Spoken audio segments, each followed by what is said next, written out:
소개받은 김찬입니다.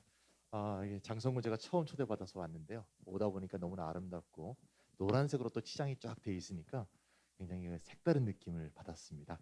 오늘 제가 할 강의의 내용은 시간의 빈부격차를 해소하는 방법인데요. 제목이 좀 매우 거창합니다.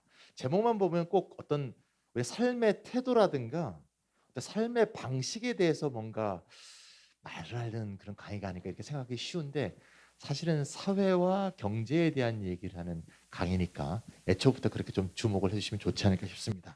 제가 최근에 저는 이제 이름이 김찬휘고요. 혹시 강의 끝난 다음에 저 사람 재밌네 좀 더 들어보고 싶다 그러면 네이버에 검색하면 제가 나옵니다. 그래서 소찬휘라는 가수 아시죠?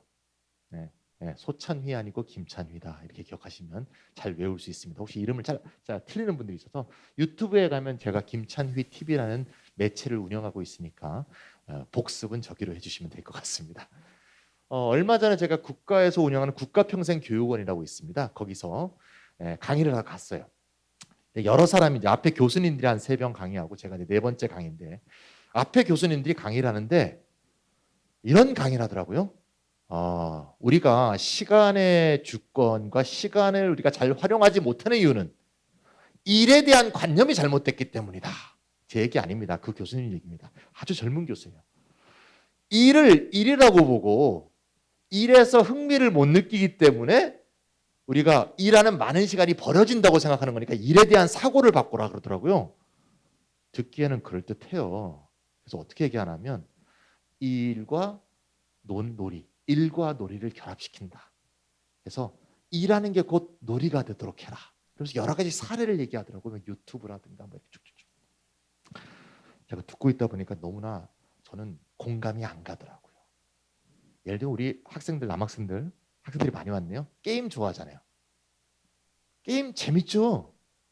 근데 게임이 일이 되는 순간 재밌을까요? 게이머는 게임이 재밌을까요?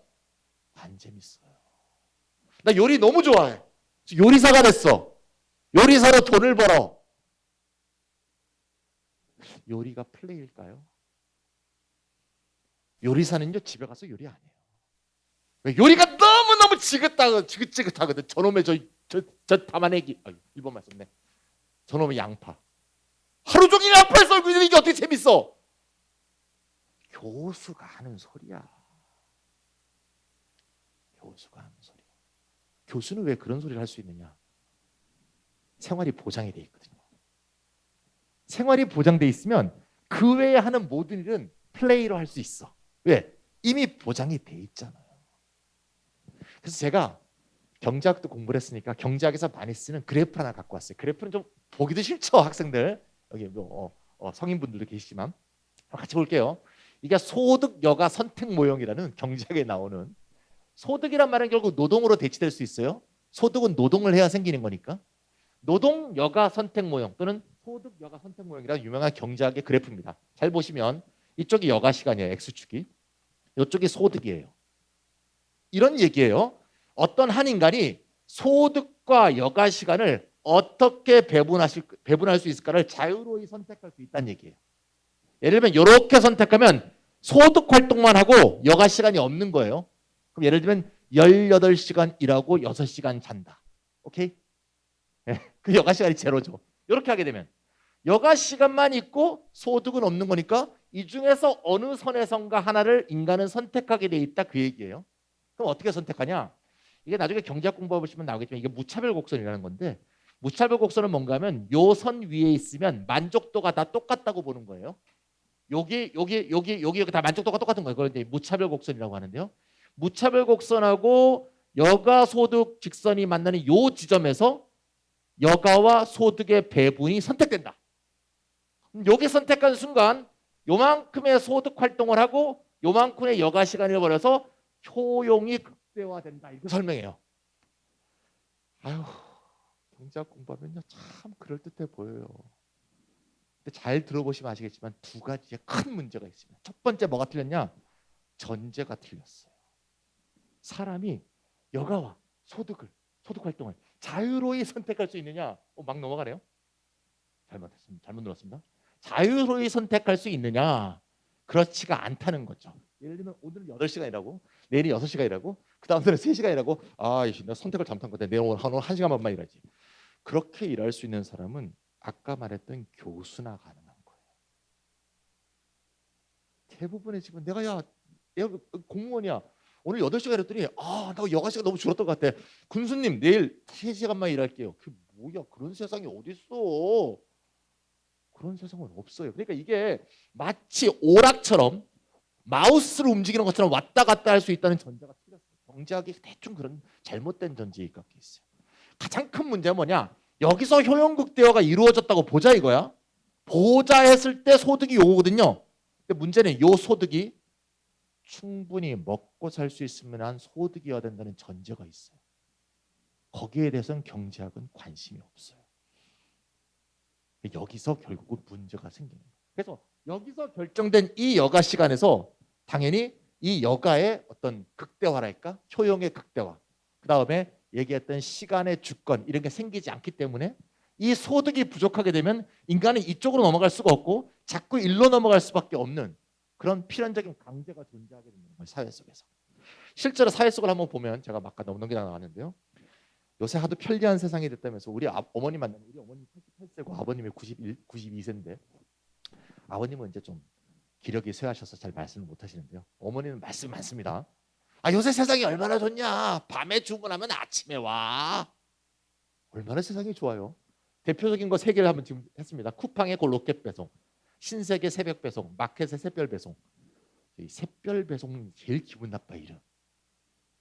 옛날에 북한에서 샛별 보기 운동 그런 거 있었잖아요. 왜? 저거 보면 기분이 확 나빠. 새벽별 보기 운동 뭐 그런 거 있잖아. 샛별 보고 왜 일을 하고 있어? 그러면 쿠팡 노동자, 신세계 노동자, 마켓컬리 노동자가 합리적인 소득 여가 선택의 결과로 이런 일을 하느냐? 아니잖아요. 낮에 일을 해서 효용 극대화해서 선택을 했는데 그 소득 곡선에서 먹고 살 수가 없는 게 문제란 말이에요. 그러니까 밤일을 하게 되고 일하다가 죽잖아요.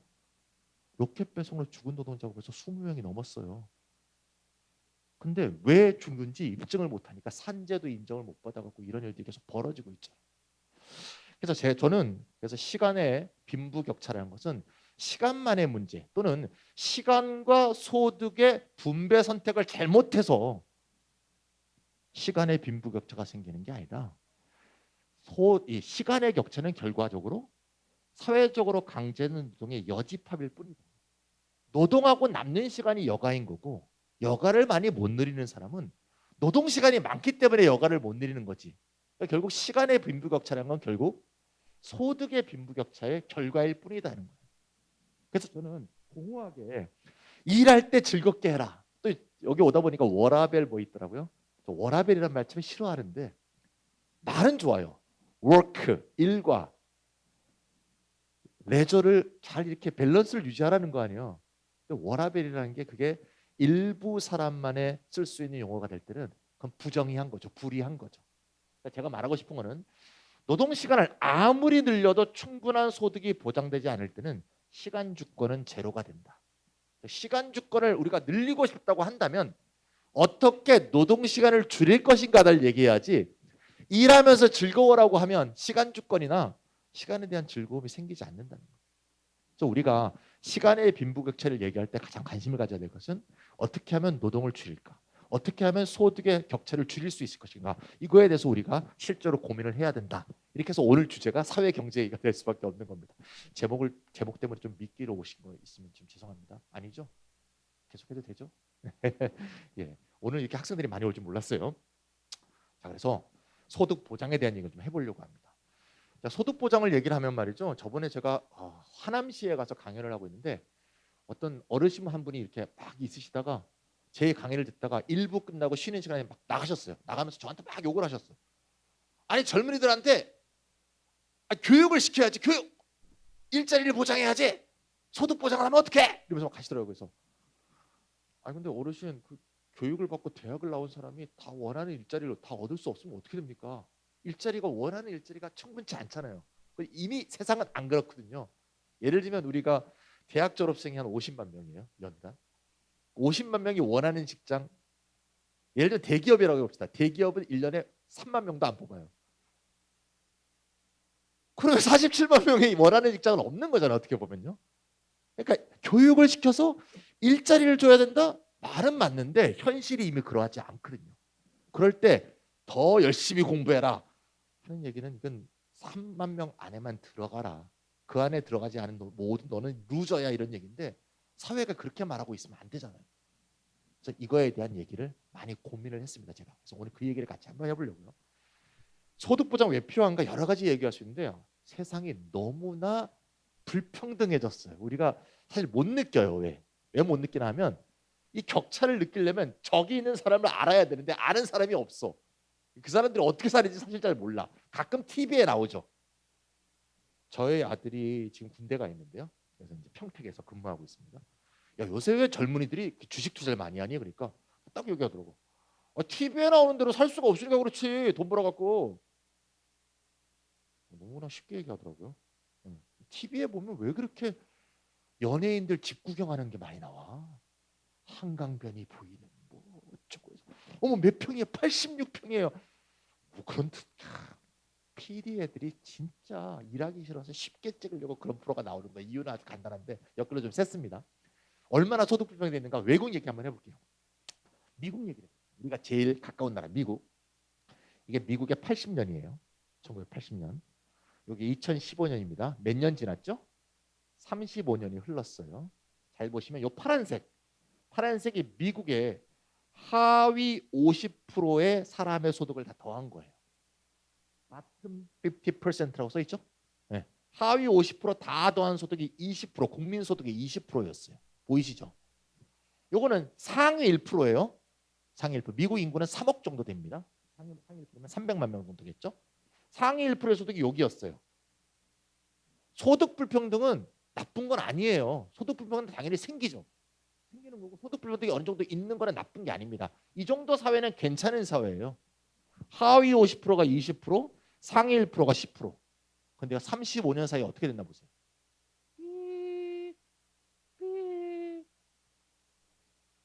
미국이 이런 사회가 됐어요. 그래서 최근에 미국의 새 대통령이 된 바이든이 4조 달러의 재정 지출을 하겠다고 신문 보셨어요?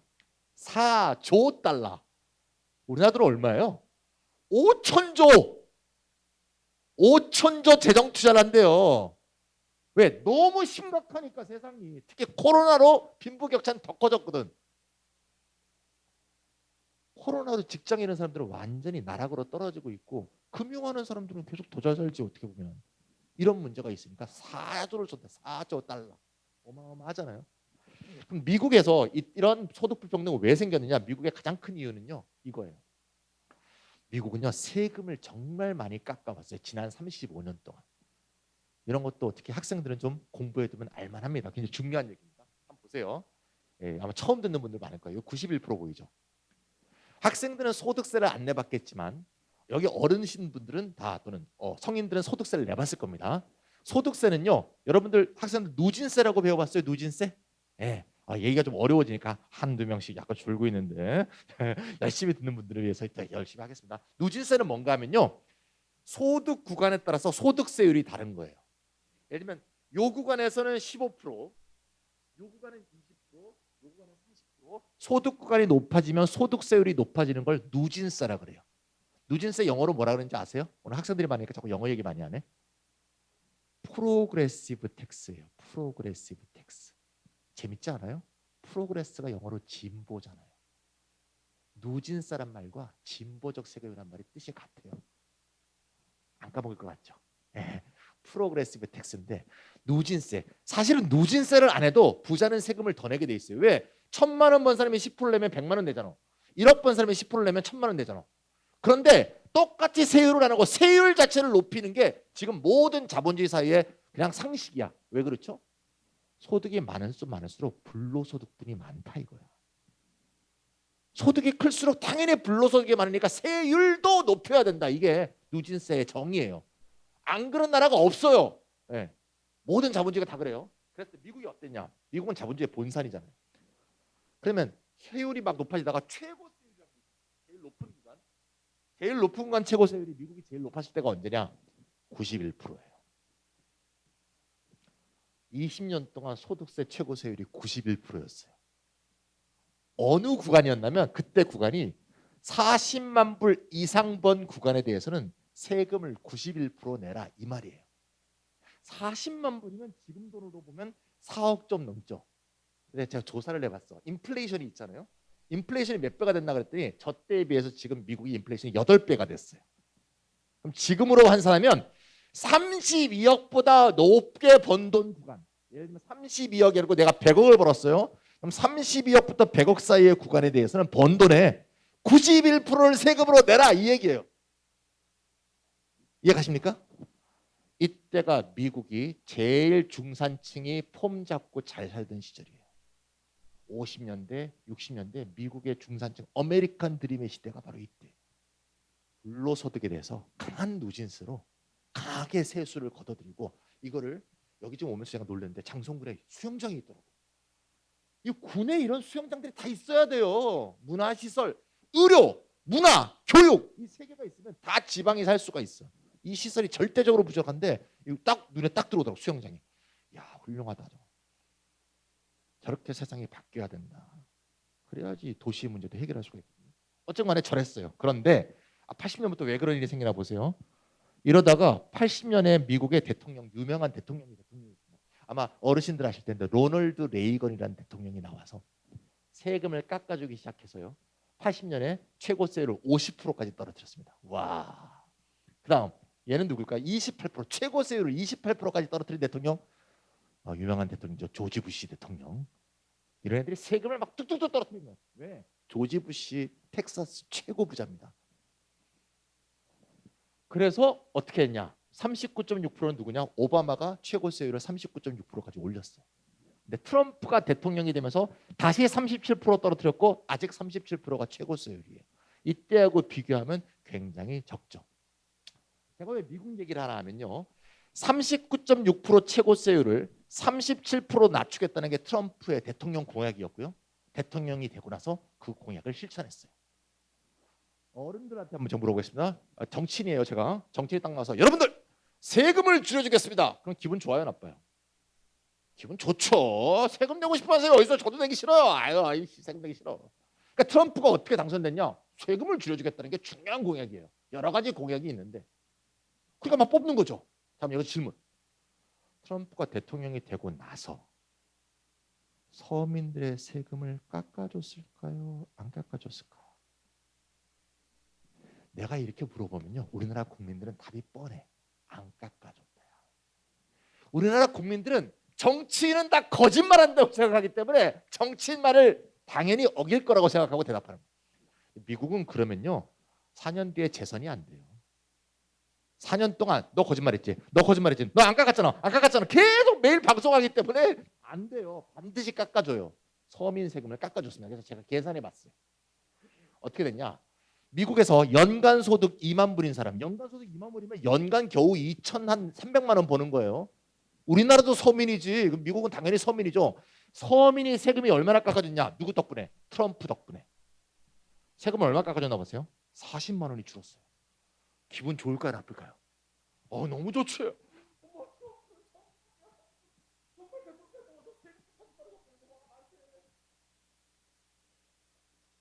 갑자기 궁금해졌어. 저거를 하신 트럼프는 세금을 얼마나 덜 낼까? 저 세제 개혁으로 170억 원. 개인 소득세만 저렇게 깎았어요. 법인세, 금융소득세, 분리과세 하는 거 합치면 더 많아. 자기 세금 40만 원 줄었다고요. 만세 부르고 있으면 개돼지 되는 거예요. 보기도 어려운 사람들은 세금이 170억 원 줄어요. 제가 뉴욕주에 갔더니요. 아이스링크가 2월 달에 문을 닫더라고요. 거기 있는 사람들 물었어. 여기 아이스링크 2월 뒤에는 왜 안 열어요? 그러니까 돈이 없대요. 10년 전에는 연간 365일 무료로 열었대요. 아이스링크 돈이 많이 들잖아. 1년 365일 여기서 아이스하키하고 스케이트 탔대. 근데 요새는 11월부터 2월까지만 연다는 거야.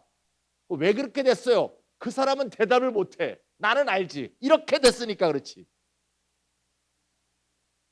저렇게 깎아주니 무슨 재원이 있어서 수영장을 짓고 아이스링크를 짓겠어요?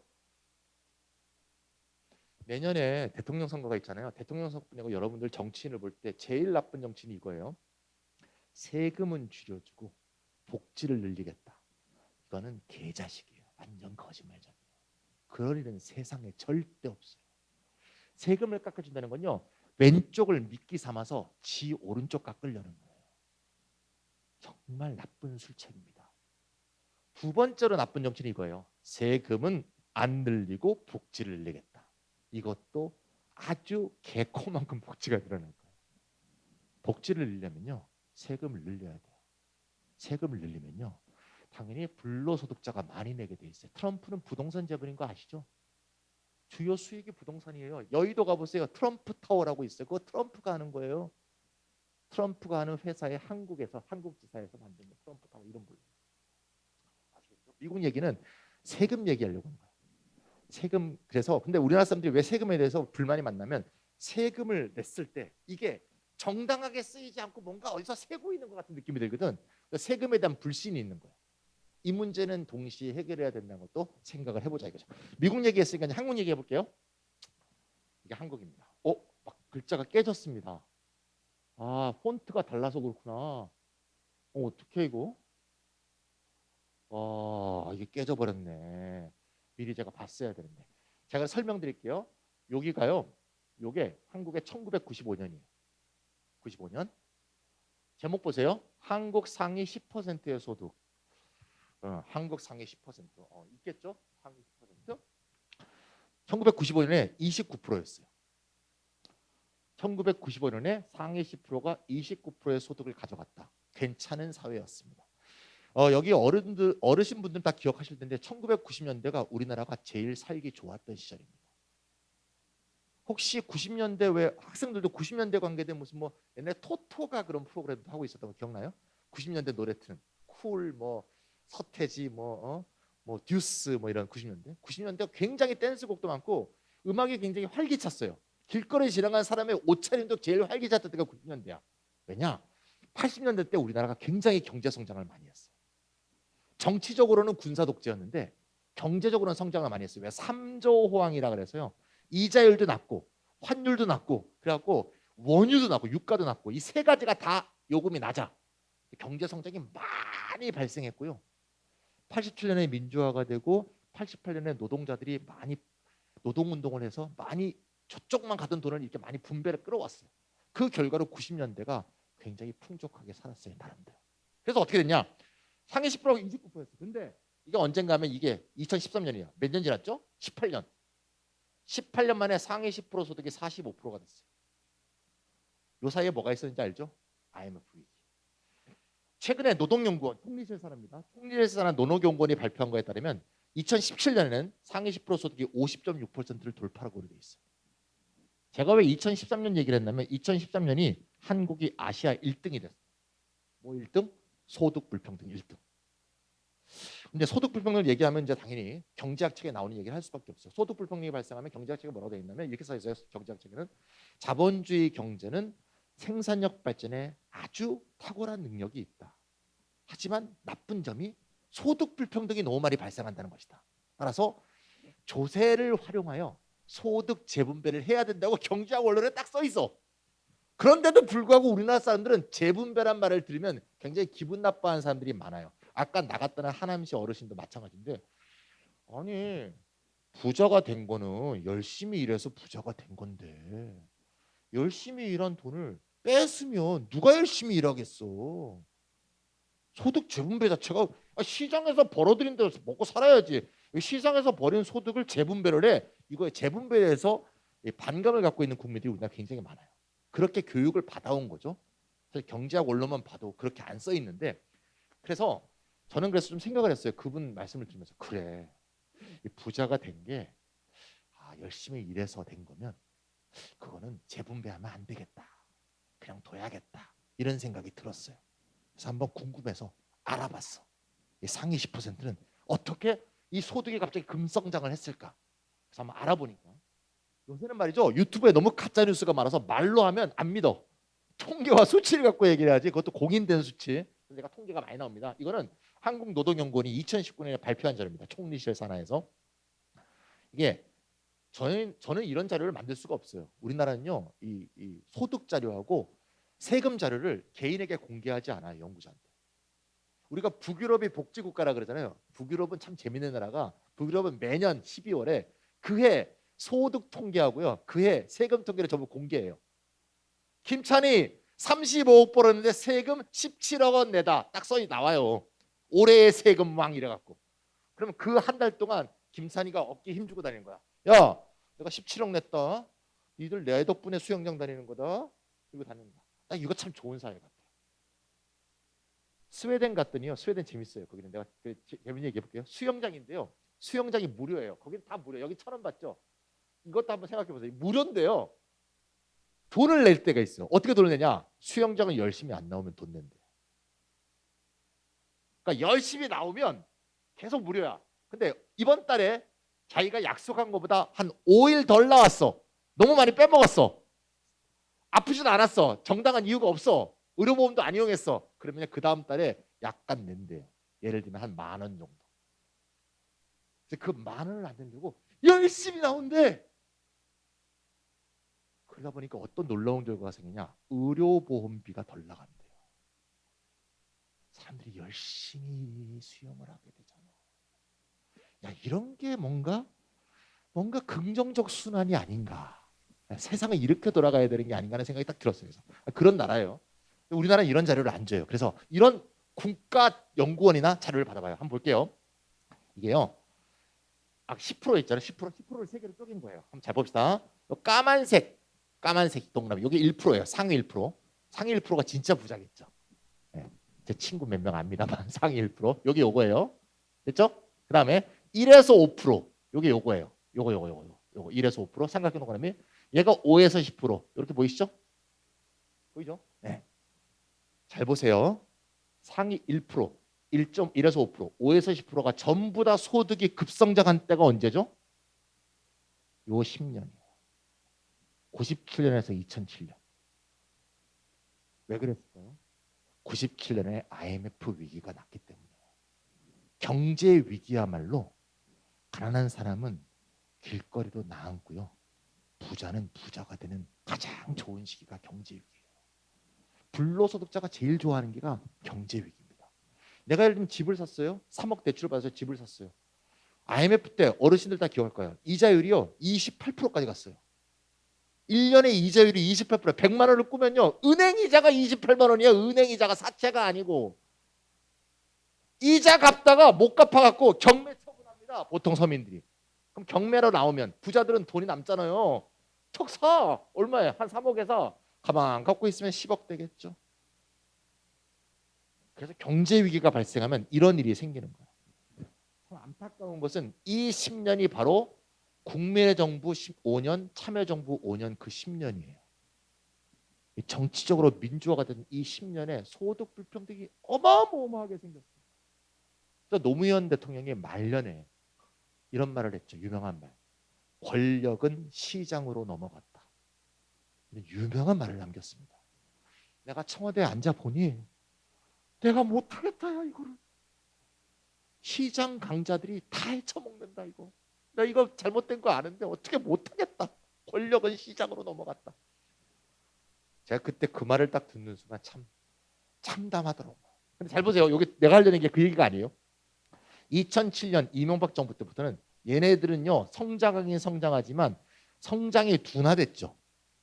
근데 상위 1%는 여전히 맹렬히 똑같은 기울기로 상승하고 있죠. 바로 상위 1%의 소득 불평등이 전체 10%의 소득 불평등으로 기여했다. 이해 가십니까? 여기서 이제 궁금해. 이 상위 1%는 도대체 이 10년 동안 이명박 박근혜 정부 9년 동안 뭐 해서 돈을 번 걸까? 과연 그들이 말하는 것처럼 열심히 일해서 돈을 번 걸까? 이게 궁금해지잖아요. 자, 알아봤어요. 보이시죠? 1% 중에서 봤습니다. 사업소득 요거예요. 그다음 임금소득. 이 상위 1%도 임금소득이 있습니다. 예를 들면 CEO가 연봉이 50억이다. 그럼 임금소득으로 잡혀요. 그렇죠? 정몽구 회장이 뭐 100억이다. 그럼 임금소득입니다. 임금소득 늘었죠. 근데 급속도로 는 게 뭐죠? 뭐예요 이게? 금융소득. 금융소득은 크게 두 개입니다. 뭐하고 뭐죠? 배당, 이자. 배당은 뭔가 하면요. 돈이 많아요. 주식을 많이 사요. 주식을 많이 갖고 있으면 그 회사가 배당을 치면 배당이 뚝뚝 떨어지는 거예요. 쉽게 말하면 돈이 돈을 낳는 거죠. 이자는 뭐예요? 다 알죠? 이자는? 은행에서 돈 넣어놓으면, 펀드에 돈 넣어놓으면 이자 떨어지는 거 이자죠. 전형적인 불로소득이 바로 금융소득입니다. 근데 저 돈 뭉치가 또 자기가 일해서 생긴 돈 뭉치면 좋은데 부정하게 생긴 돈 뭉치면 부정한 돈 뭉치가 돈을 또 낳고 돈이 돈을 또 낳고 이렇게 되는 거죠. 그러고 보니까 최근에 왜 신문에서 사모펀드니 뭐뭐 투자니 뭐 이런 말 많이 나오잖아요. 괜히. 금융소득이 상위 0.1%의 소득의 주요 원천이에요. 그러니까 열심히 일해서 자기가 부자가 됐다? 있죠. 그게 뭐냐? 요거죠. 요거 임금소득. 요건 열심히 일해서 소득 부자가 된 거예요. 이게 중요한 게 아니라 이게 이미 위주가 됐다는 거 이게 중요한 거예요. 따라서 소득보장체계와 소득재분배가 반드시 필요하다고 말합니다. 통계를 하나 더 볼게요. 이 통계 재밌는 통계인데요.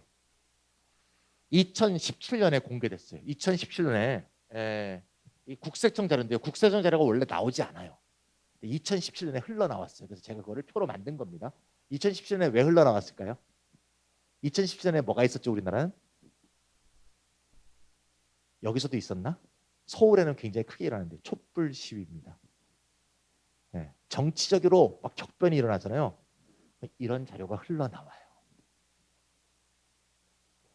학생들 앞에서 왜 흘러나오니까 설명하려니까 좀 그러네. 하여튼 흘러나와요. 네. 왜? 정치 권력이 교체될 것 같으니까 이전에 정치 권력이 있던 사람이 정보를 이렇게 공개를 하는 거죠. 누구한테 공개냐면 정의당의 심상정 의원한테 가서 자료를 줘서 국회에서 공개를 했어요. 한번 볼게요. 1%에서 더 당겨봅시다. 상위 0.1%, 하위 10%의 평균. 상위 0.1% 제일 위가 아니고요. 상위 0.1% 평균과 하위 10% 평균의 근로소득, 이자소득, 대소득 비교하는 거예요. 한번 볼게요. 근로소득 차이는 상위 0.1%, 하위 10%가 얼마나 차이가 나냐? 950배 차이입니다. 950배 차이. 어떤 사람은 많다고 볼 수도 있고 어떤 사람은 적다고 볼 수도 있어요. 근데 저는 저게 그렇게 많다는 생각은 안 들어요. 왜? 상위 0.1%고 하위 10%니까 저만큼 차이 나겠지. 저 정도의 일한 능력의 차이는 인정할 수도 있다. 왜? CEO의 판단, CEO의 결정은 그 기업 모든 노동자와 산업 전체에 영향을 미치니까 그 결정이 1시간 고민했건 2시간 고민했건 중요한 거거든요. 난 그거 인정해야 된다고 봐요. 이런 거는 굉장히 나쁜 생각이야. 야, CEO 1시간하고 기계 만든 사람 1시간은 모두가 같으니까 임금 똑같이 해. 이건 아니야. 그렇게 하면 안 돼. 사회는. 그렇게 하는 사회는 나쁜 사회라는 것이 이미 역사적으로 20세기에 입증됐어. 공산주의가 그래서 망했잖아요. 그런 세상은 안 돼. 이거는 인정해야 돼 나는. 인정해야 된다고 봐요. 그런데 문제는 그게 아니야. 이자 소득의 차이는 172만 배. 배당 소득의 차이는 1035만 배. 실제 소득 격차는 여기서 생기는 게 아니고 이미 여기서 생기고 있고 잘 보세요. 이 사람들 보세요. 이게 많아요. 이게 많아요. 이게 많아요. 이게 많아요. 이게 많죠. 우리는 이렇게 안 사니까 이들이 어떻게 사는지 모르는데 이렇게 사는 사람들은 이미 알아요. 다른 사람들이 보통 수도권에 살고 있죠. 저런 거에 대한 정보를 얻기 좋은. 그러니까 가면 갈수록 지역과 수도권의 격차가 커지고 상층과 하층의 격차가 커지고 이 격차가 커질수록 젊은이들은 희망이 없으니까 영끌한다 그러잖아요. 영혼까지 끌어모아서 빚을 내서 주식을 투자하고 코인을 사고 이런 아주 이 뭐라죠? 불건전한 사회로 점점 가는 거죠. 일확천금 말고는 노릴 게 없는. 그럼 오늘 뭐 코인 확 떨어졌어 그래. 에이 씨가 술 한잔 먹고 한번 또 오르면 야 기분 좋아서 막 술 이상한 사회가 점점 되는 거죠. 그러니까 오히려 이런 거에 대해서 잘 과세하고 잘 걷어들이고 해야 오히려 바람직하게 일을 우리가 잘 할고 사는 일하고 먹고 사는 사상이 될 수 있다는 거죠. 이런 걸 잘 보여줍니다. 실제로 여러분들 그 제 조카는 CU라는 업체에서 일하고 있는데 CU 아시죠? CU 편의점이죠. CU 같은 데가 이제 저는 이제 살 때마다 항상 느끼는데 저는 이제 경제학을 공부하니까 항상 통계를 보니까 거기 이제 CU의 대주주는 이제 홍석조라는 분이 대주주입니다. 홍석조 회장이. 홍석조라는 분은 우리나라 유명한 홍씨 가문의 다섯째 아들이죠. 제일 큰 형이 홍석현이라는 분인데요. 중앙일보 명예회장이죠. 홍석현. 학생들 잘 모르시죠? 어른들은 다 아실 거예요. 홍석현의 누나는 홍라희라고요. 돌아가신 이건희 회장의 와이프죠. 이건희의 와이프 집안이 홍씨 집안입니다. 이른바 외척이라고 하죠. 거기에 이제 동생이 다섯째가 홍석조인데 CU는 홍석조 와이프, 홍석조 아들이 주식의 80%를 갖고 있어요. 지난 5년 동안 배당만 400억 했어요. 배당이란 건 회사가 이익이 났을 때 이익 중에서 주주총회에서 배당하기로 딱 결의하면 배당이 되는 거예요. 부자는 그렇게 살아요. 따라서 소득 보장이 굉장히 필요하다. 이걸 그냥 방치하면 누가 열심히 일하려고 했어. 코인밖에 안 사지. 그래서 제가 나라를 세우려고 이런 얘기를 하는 겁니다. 나라를 살리려고. 자, 이제 조금 어려운 얘기가 좀 어려운 얘기인데 너무 어려운 얘기가 될까? 해볼까요? 있는 것도 안 하면 좀 섭섭하죠. 소득 불평등만 문제가 아니고 이게 진짜 문제인데요. 가끔 노동운동 단체들이 이런 거 주장하는 사람도 있어요. 아까 이거 보시면 말이죠. 이거 보면 노동운동 단체 중에서 최고임금제 이런 거 주장하는 정치 세력들이 있어요. 최고임금제. 이건 좀 번지수가 틀렸어요. 최고임금제란 뭔가 하면 이거를 줄이자는 거예요.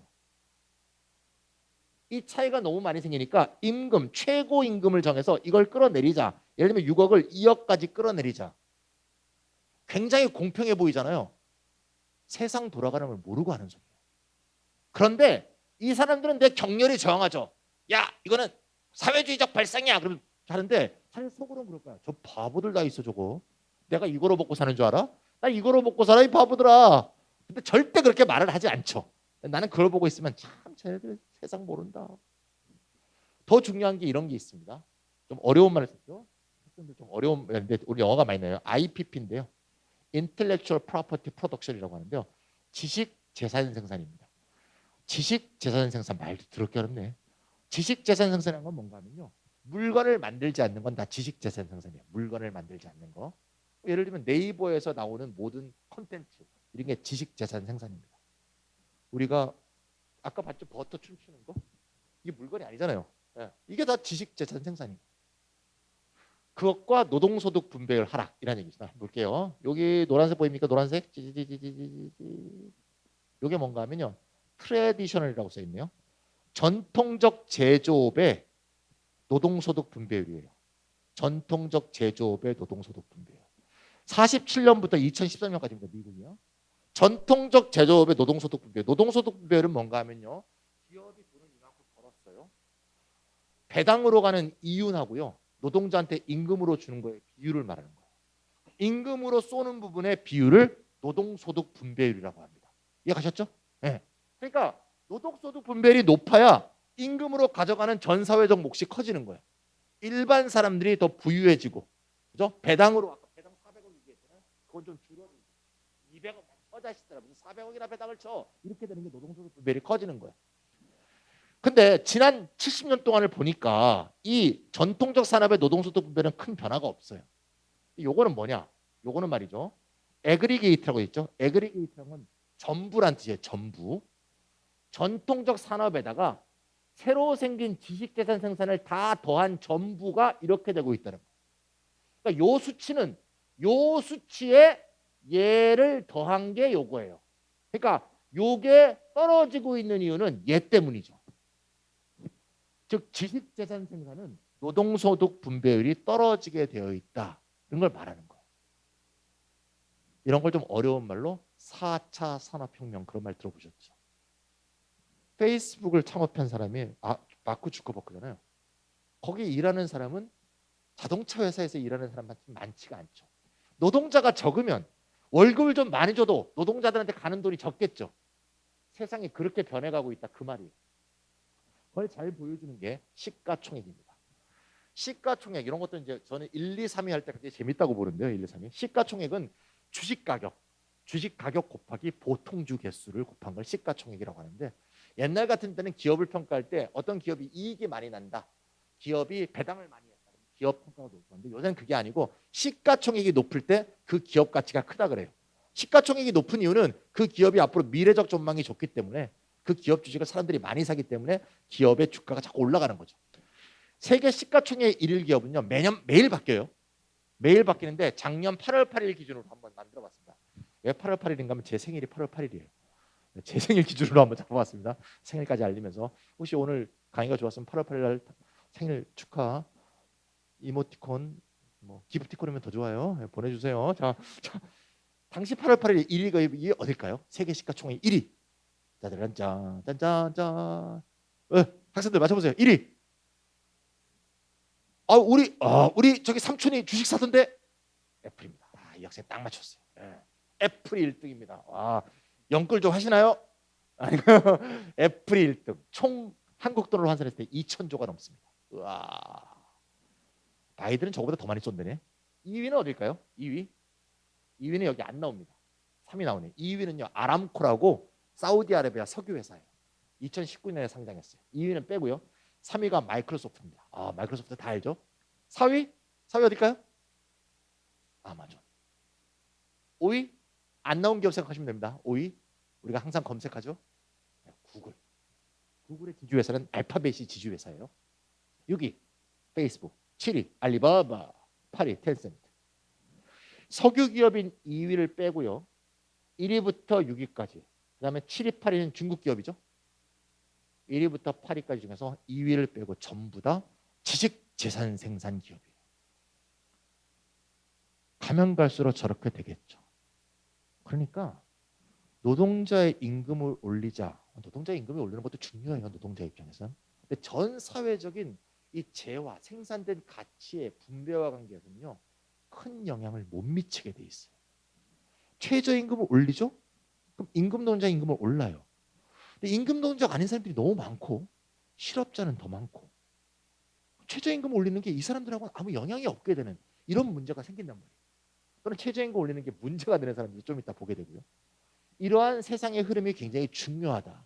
4차 산업혁명이 가면 갈수록 노동소득 분배율을 떨어져 있게 되기 때문에 기존의 노동운동과 같은 방식, 노동자가 받는 임금을 올리는 방식만 갖고는 이 문제가 해결이 안 된다는 것을 우리가 깨달을 수가 있다는 겁니다.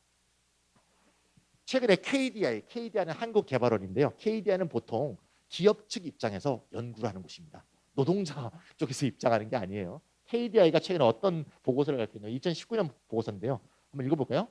기계 등 전통적 유형 자본이 1% 증가하면 자본이 1% 증가하는 건 투자가 늘었다는 거예요. 투자를 더하면 법인의 노동소득 분배율은 1%만큼 늘어나지 않지만 같이 동반 상승하더라. 이게 60년대 70년대 세계가 자본주의 성장의 비결이에요.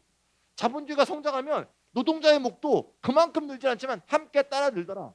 그래서 모든 나라가 성장, 경제 성장 그런 거야. 경제 성장을 하면 노동자도 나아지거든요. 그때는 경제 성장의 최고의 이데올로기였던 거야. 맞아. 여기 가신 어르신들이나 전 다 그런 세상을 살았어요. 저도 나이가 많습니다만. 근데 최근엔 이게 중요한 자본이잖아요. 좀 전에 봤던 그 구글, 페이스북. 지식 자본은 1% 투자가 늘어나면 노동소득 분배율이 0.01% 하락한대요. 그럼 지식 자본이 성장하면 노동자는 가면 갈수록 오히려 몫이 줄어든다는 얘기잖아. 저게 지금의 경제라고요. 우리가 10년 뒤, 20년 뒤 여러분들이 어른이 되면 저런 세계에서 살면서 우리가 SF 영화에서 보는 아주 0.1% 노동자는 근사한 회사에 딱 들어가서 카드 딱 꺾고 들어가고 대부분의 사람들이 길거리에서 헤매고 있고 대책을 안 세우면 그런 세상이 된단 말이에요. 그런 세상을 우리가 누구도 원하지 않잖아요. 그래서 KDI가 어떤 정책을 얘기했냐면 AI, 빅데이터, IoT 등 지식경제가 커질수록 사후적이고 간접적인 정책을 통해서 자본소득과 노동소득의 격차를 보완해야 한다. 최저임금 정책 갖고 안 되고 소득재 분배 정책을 강력하게 하시면 나라가 큰일이다. 이거는 경제가 망한다. 이 KDI가 얘기합니다. 그래서 오늘의 이제 주제로 넘어갑니다. 우리 시대의 당면과제 이런 문제를 해결하려면 어떻게 해야 되느냐. 제가 아까 처음에 절 소개하신 분이 말했지만 그래서 책을 막 읽다 보니까 이걸 해야겠다 생각이 들었습니다. 최근에 뭐 기본소득과 관계해서 어떤 정치인이 자꾸 나오긴 하지만 저는 그 정치인과 직접 관계는 없고요. 그분이 그걸 하기 전부터 저는 기본소득 공부를 하고 있었거든요. 기본소득 한국 네트워크라는 조직이 2009년도에 생겼는데 그때부터 제가 이제 관여를 하고 있었는데 기본소득이 필요하다는 생각을 하게 된 거예요. 그게 바로 아까 얘기했던 사후적이고 간접적인 정책이에요. 자, 요거 좀 넘어갈게요. 이거는 길고요. 이것도 얘기가 좀 길어질 것 같습니다. 해볼까? 넘어갈게요. 최저임금 얘기할게요. 다 할 수는 없으니까요. 1시간 반이니까. 나중에 또 불러주면 좀 더 심하든 얘기할 수도 있을지 모르겠지만 최저임금 한번 해볼게요. 2014, 15, 16, 17, 18 최저임금을 딱 들으면요. 뭔가 노동자를 위한 정책, 좀 더 서민을 위한 정책이라는 느낌이 딱 들어요. 이게 박근혜 정부입니다. 14년, 15년, 16년, 17년. 박근혜 정부 4년입니다. 박근혜 정부 4년 동안 최저임금이 이렇게 많이 올랐다는 거 모르셨죠? 7%, 8%씩 올렸어요. 여러분 박근혜 정부와 이명박 정부는 좀 다른 정부입니다. 네, 원래 박정희 대통령이 복지를 늘렸던 대통령이에요. 정확하게는 잘 모르겠지만 박정희 대통령이 생각하는 거 복지하고 경제하고 좀 매치가 안 될 수가 있겠지만 그거하고 비슷하게 박근혜 대통령도 복지를 늘려고 꽤 노력했어요. 지금 65세 이상 노인이 받는 기초연금이라고 있습니다. 기초노령연금. 그거 박근혜 정부가 도입한 겁니다. 요새 7세 이하 아동이 받는 아동수당이라고 있어요. 이거는 문재인 정부에 도입한 거예요. 그래서 내가 항상 사람들 얘기하면 둘이 좀 싸우지 말라 그래. 아니 무슨 박근혜 대통령 65세 이상 주는 걸 했고 돈을 주고 문재인 정부는 7세 이상 이하를 주는데 왜 이건 맞고 이건 틀리다고 이건 틀리고 이건 맞다 그러고 왜 그러냐. 좀 정치적인 그런 편가르기를 좀 하지 말고 필요한지 안 필요한지만 생각하자. 이렇게 저 요새 이렇게 많이 하거든요. 박근혜 정부 때 이렇게 7%나 올렸어요. 문재인 정부 등장이 이때 됐죠.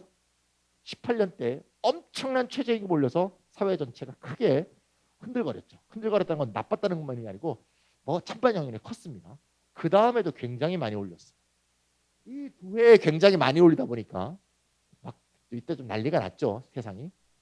이때는 정말 조금 올렸고요. 이게 대한민국 수립 이후 제일 조금 올린 겁니다.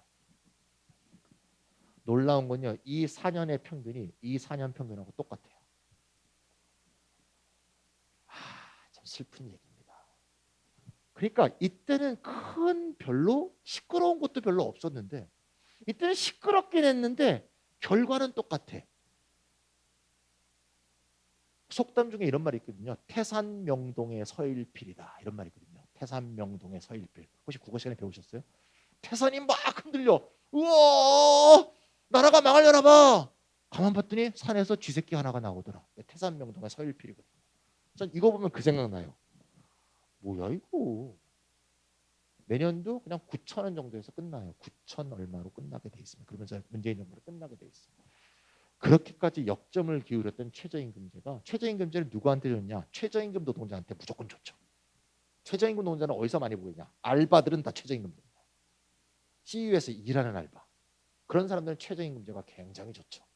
7,000원 받다가 8,000원 받다가 9,000원 받으면 좋잖아요. C급이. 무조건 좋지. 근데 누가 관계없냐? 최저임금보다 더 많이 받던 사람들은 애초에 관계가 없어. 최저임금을 월로 한 사람은 월 187만 원이거든요. 월 187만 원보다 많이 벌던 사람은 저 정책하고 아무 관계가 없어요. 그러니까 말은 시끄럽고 막 태산이 흔들리는데 사실은 영향받는 사람이 많지가 않아요. 영향을 받는 누가 많지 않다? 노동자가 많지 않다고요. 라이더를 배달하잖아요. 라이더들도 별로 관계가 없어요. 노동자로 안 될 뿐만 아니라 그들은 187만 원보다 많이 법니다.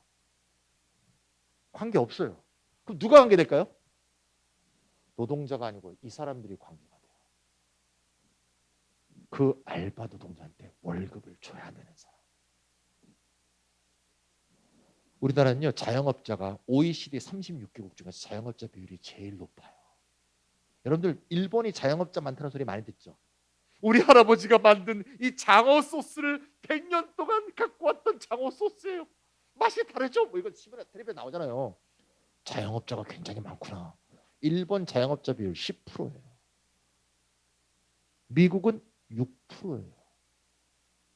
일반적으로 노동자 중심의 사회 정책을 만들고요. 자영업자는 부수적인 대책을 세우면 돼요. 그런데요. 우리는 자영업자가 취업자 중에 25%예요. 4분의 1이에요. 4분의 1. 근데 저 4분의 1이 대부분 영세 자영업자. 자영업 왜 하냐고 물어보세요. 대기업 취직할 수 있으면 내가 자영업을 왜 해? 중소기업도 버젓한 중소기업 갈 수 있으면 내가 자영업을 왜 해? 취직이 안 되니까 자영업하거나 취업했다가 쫓겨났으니까 자영업하지. 회사가 망했거나. 자영업은 대부분 영세하거든요. 그럼 내가 알바 둘 써서 자영업을 했는데 8천 원 주던 애가 7천 원 주던 애가 9천 원이 됐어. 한 달에 50만 원이 더 나가니까 제 월급보다 내가 가져가는 게 더 적게 되잖아요. 그런 일이 부지기수로 생길 거 아니에요. 그러니까 원래 목적으로 했던 노동자한테는 별로 도움이 안 되고 자영업자들이 전부 반정부 투사가 됐어요.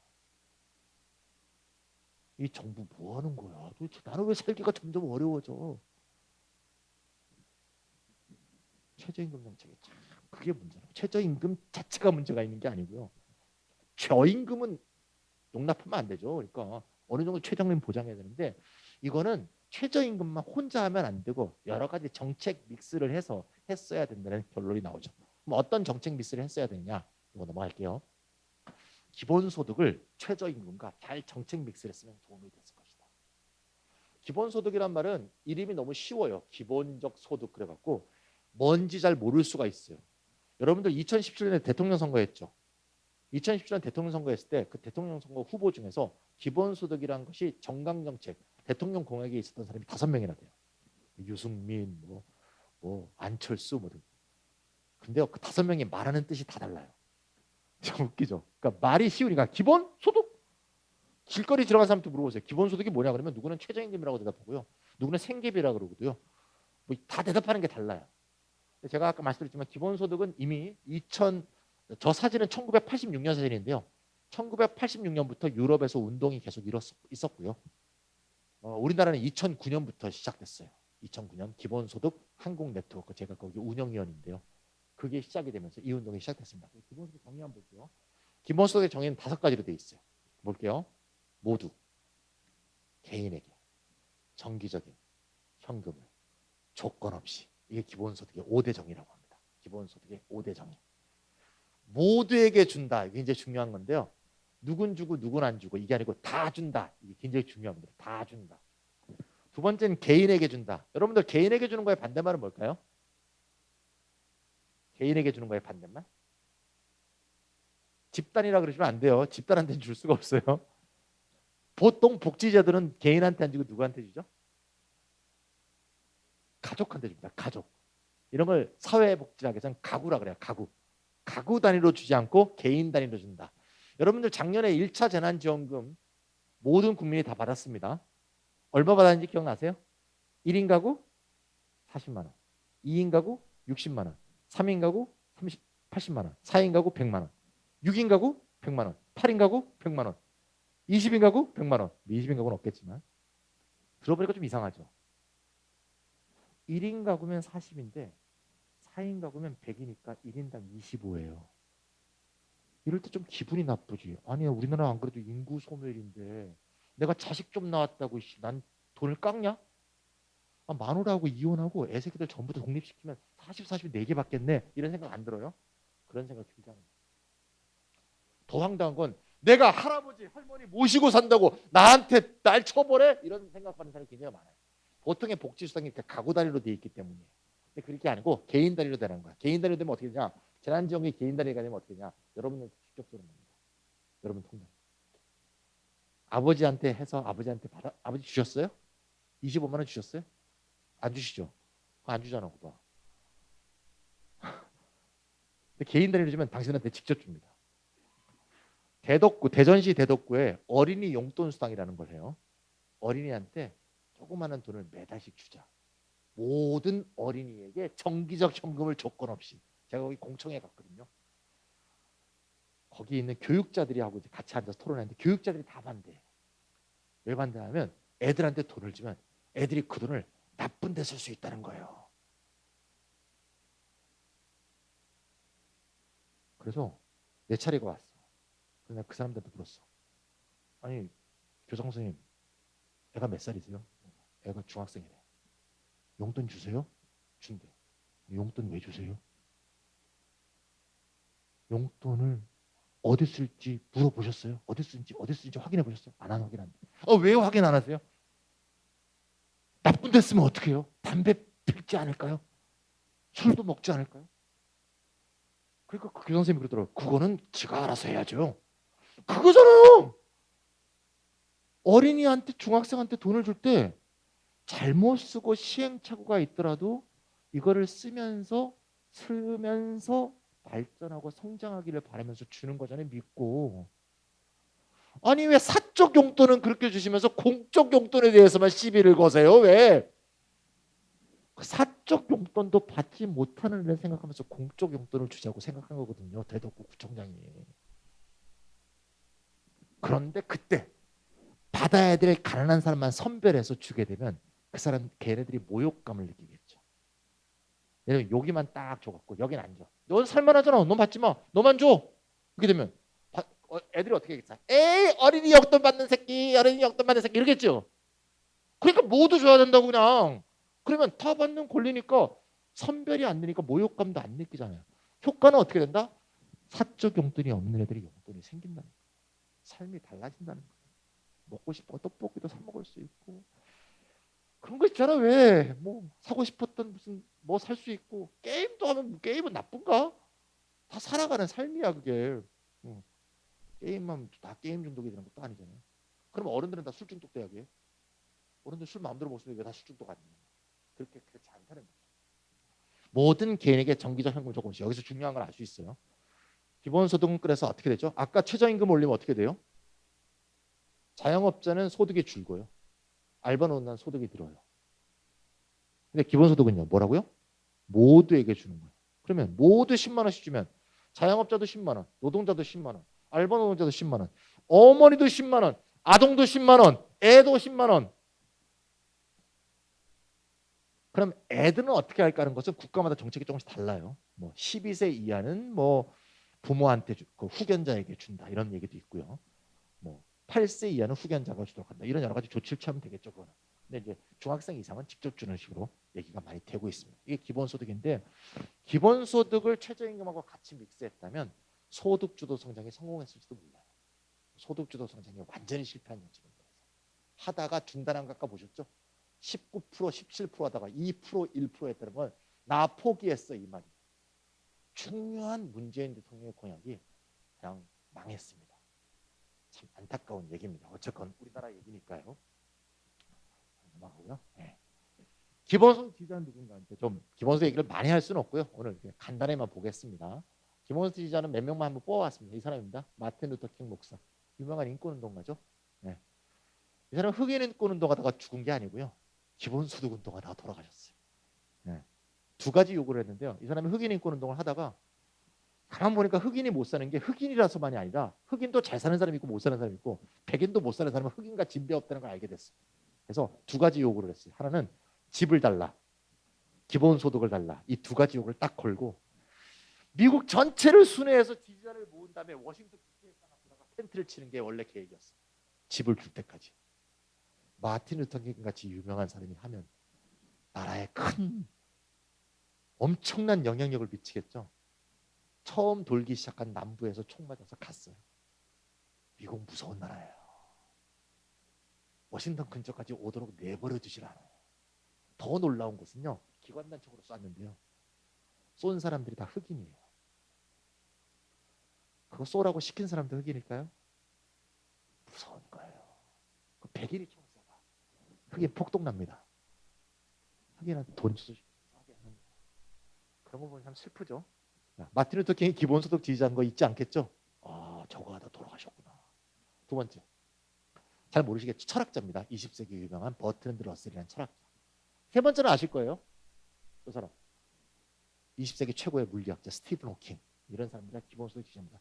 공부를 해보니까 이거 말고는 빈곤 문제를 해결할 수 있는 방법이 없다. 마틴 루터 킹이 남긴 유명한 말이 있어요. 빈곤을 해결하는 가장 좋은 방법은 직접적으로 해결하는 것이다.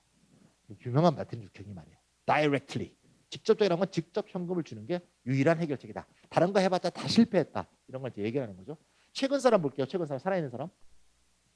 이 사람 뭐하는 사람이죠?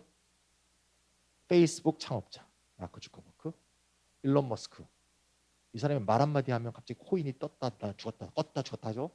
테슬라라는 전기 자동차. 최근엔 자꾸 이제 우주선을 쏘아 올리죠. 계속 떨어집니다. 떨어지는데도 계속 쏘아 올리죠. 예. 일론 머스크. 이 두 사람은 억만장자입니다. 억만장자. 미국의 0.01% 안에 드는 사람입니다. 억만장자가 왜 기본소득 같은 거 주장하냐? 우리나라는 기본소득 주장하면 지금도 뭐 저 사람 사상이 의심스러워 이런 사람들이 있어요. 미국에서는 억만장자들이 주장하는 거예요. 억만장자들이 이 사람들 뭐 하는 사람들이죠? 지식재산 생산하는 사람이잖아요. 자기 회사 딱 앉아갖고 보면 야, 이 나라 경제가 어떻게 돌아갈까 이거. 내가 주는 월급 받는 애들이 별로 없네. 이거 어떻게 하지? 쟤네들 월급 올려줘봤자 이 문제가 해결이 안 되겠네. 아, 기본소득을 줘야 이 나라 경제가 돌아가겠구나. 억만장자가 생각하는 거예요. 그래서 억만장자들한테 제가 기본소득 강연을 많이 했습니다. 우리나라에. 그런 분들은 아침 7시에 조찬 모임이에요. 아침 7시에 호텔에 딱 모여서 조찬 모임 할 때 딱 강연합니다. 여러분들 상위 0.1% 여러분들 우리나라 경제는 어떻게 될 것 같습니까? 이렇게 얘기를 하는 거죠. 얘기가 아까 순서가 다릅니다. 저는 아까 밤새부터 얘기했었어요. 마지막 프란치스코 교황.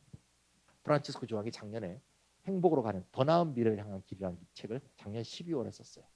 그래서 보편적 기본소득을 지급해야 된다. 프란치스코 교황이 기본소득 지지자가 되고 나서는요, 참 천주교도들하고 얘기하기가 편해요. 종교가 무엇입니까? 천주. 아유, 그럼 교황님이 뭐 하시는데. 교황님이 하셨어요? 그럼 하셔요. 그래서 천주교도는 그냥 요새 다 보편적 기본소득 지지자들이 이렇게 바뀌고 있습니다. 그냥 우스갯소리고요. 교황님이 보시기에 교황님의 핵심이 이거예요. 옛날에는 공장에서 일하고 작업장에서 일하는 사람만 가치 있는 일을 했다고 생각했는데 우리가 코로나 시대 때 생각이 교정이 되었다. 책 내용 그대로야. 집에 학교를 가지 못하고 집에 있는 애들을 위해서 밥을 하는 가사 노동자들, 돌봄 노동자들, 임금으로 환산되지 않는 공동체에서 일을 하던 사람들이 얼마나 이 사회를 위해서 중요한 역할을 하는 것을 우리 모두 깨달았을 것이다. 근데 그들을 위해서 화폐적으로 보상한 제도는 없다. 그래서 보편적 기본소득이 이 모든 노동에 대해서 가치 있게 평가하는 유일한 방법이다. 교황님 말씀 역시 벌써 수준이 다르죠. 저 같은 사람하고는 수준이 다르죠. 필부하고는. 동의하지 않으시죠? 네, 저도 비슷하죠. 네. 그래서 여러 가지 얘기, 뭐 이런 얘기 하려면 너무 길어질 것 같아서 그런 사람들이 여태까지 주장했다는 거고요. 뭐 너무 많이 준비했네. 너무 많이 준비했다. 자, 얘기가 뭐 다 끝나가니까 좀 중요한 쉬운 얘기 좀 몇 개 하고요. 기본소득의 필요성 이제 좀 정리할 단계니까 정리하면 질문도 좀 들어오고 있나요? 없나요? 너무 완벽해서 질문이 없나요? 앞에 좀 어려운 얘기 좀 건너뛰었습니다. 기본소득의 필요성 한번 볼게요. 같이 정리해 봅시다. 세습자본주의 시대의 소득 불평등 완화. 아까 제가 말씀드렸죠. 적절한 불로소득에 대해서 과세를 해서 똑같이 나눠 가지면 소득 불평등이 완화된다. 좀 이따 한번 또 볼게요.